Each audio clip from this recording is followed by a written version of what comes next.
Well, as you can see, Michelle's pretty camera shy. I had to stop immediately because she gets grumpy. She never wants to be on camera, unfortunately. Anyway, about this camera, it really is, to me, amazing. For the price, for the size, it's incredible what it could do. It's dusk, almost dark here, and it's doing fine. I didn't do any special adjustments. I think it's at 25 frames per second. It could have been at 30. Should have set it to 60. This is my favorite part. Hauling ass up the driveway and sliding sideways here at the corner. Yeah, see, there we go. But you have to be, or I have to be careful. After it's mostly plowed, I don't want to tear up the driveway. So when there's snow or ice, I could slide it, but I try not to do it so much when it's just dirt. And here, Michelle's going to stress, I think, this one, maybe the next one. Her hand is holding the Osmo in her left hand. So it looks like we're going to hit so many things as we come by, and her car especially. And then I think this time we come back and we're kind of close to it, or very close to it, and she stresses. You can hear, oh, it's hilarious. She loves her little car. Watch.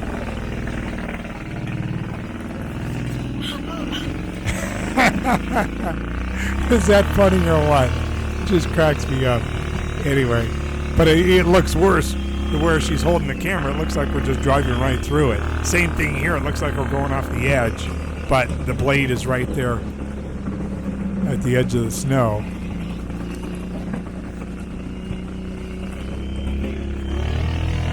So, plowing's kind of fun. It would be really fun, of course, if there was some heat emanating from that thing.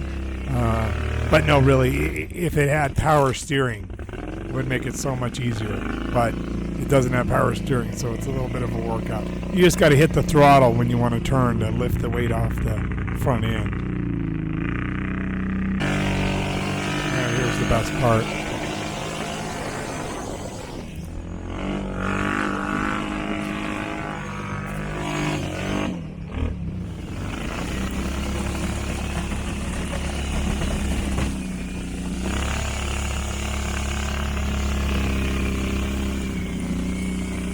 Getting kind of dark now. I hate that reverse lockout button. Basically, you have to hit the button in reverse, otherwise it limits the power, and if you give it just a little bit too much throttle, it starts cutting out until you press the button down. I think they have a computer chip that could override that. I really need to get that.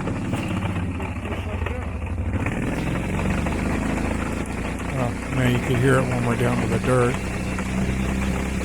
You hear that plow on there. Alright. Now it's fairly dark now. And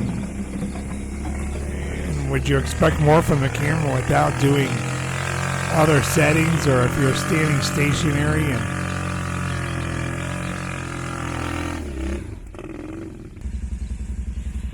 look like we flipped over? Not quite. Alright, we're almost done. Sorry to bore you. Just hoping you get an idea of the performance of the Osmo Pocket. And, to me, I'll take it. Now, of course, I would pay more for a slightly larger version that would probably be easier to hold, maybe 40-50% larger, that had maybe the Hasselblad 1-inch sensor, maybe a 2 to 3 optical zoom, and then an additional 2 to 3 multiplier of digital zoom,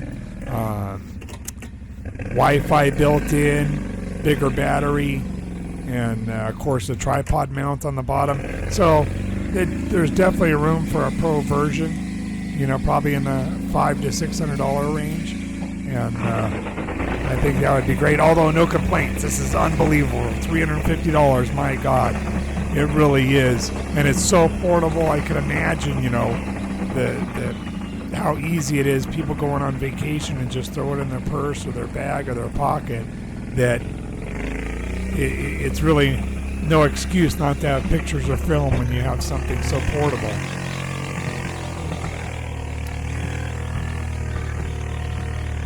All right, just about to the end right here. Thanks for your patience. I appreciate it. This is Buzz at Buzzin13 channel. So I hope you'll subscribe, give us a like, all that good stuff. And here coming to the grand finale. Don't crack it up. Yeah, I love speed.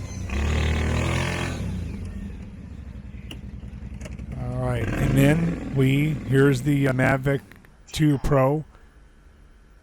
And we use the Osmo to track it right here. And it tracked it for, I think I went up 170 feet or more.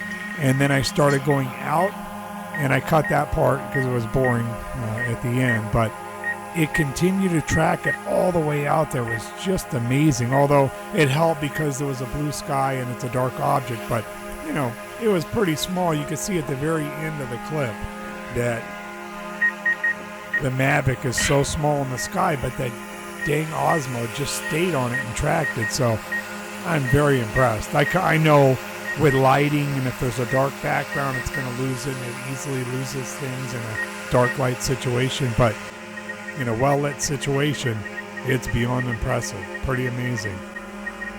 All right, as you see, Mavic will get up and out there, although I stopped it before it got to the maximum height, and then I started flying away as well, and it stayed on it the whole time. Thanks so much for watching. Look forward to speaking with you guys again. Take care.